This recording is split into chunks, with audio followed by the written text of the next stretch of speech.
que bisa aqui que nós habita uni como organização para fazer uma atividade grande para 18 de março. Nós conjuntamente com a SVB Britânia e também Caritmo, nós estamos unidos para nos fazer uma atividade grande. Ao pouco tempo, sendo vários platos não estava ativo, mas agora nós estamos unidos e nós vamos inspirar para a Bancaia, em dezembro. Nós mira agora que vou unir e vou trabalhar junto com outro, vou ter melhor resultado. Por isso, nós estamos organizando a atividade de 18 de março, qual atividade está incluir show cultural, banda cultural, o toca, baila, e também nós temos comida criollo,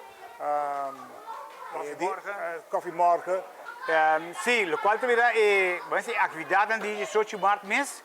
Também é popular, vegan, popular, que nós conhecemos na Europa, hopi anos. Zij também é main attraction. Também tem vegan de futebol para muita.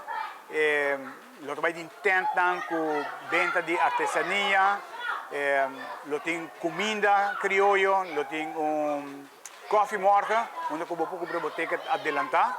E a atração principal, seguro, também está o balanceamento de auto. Nós temos hopi anos que nós não organizamos.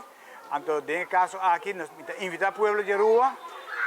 O horário provavelmente será 3 horas da tarde, onde nós começamos com o famoso balançamento de auto. Nós começamos por de 10 horas da manhã, nós começamos com o vegan de futebol e nós vamos ter com 6 horas da tarde. Nós invitamos o povo de Piedra Plata e vecindário a rua em geral. Nós estamos situados em Caminha Grande. Nós invitamos todos para vir join us por 10 horas da manhã para o coffee morgen, para comida merdia, passa doce durante o dia. De ambiente de muito aqui e nós estamos guardando seguro dia 18 de março.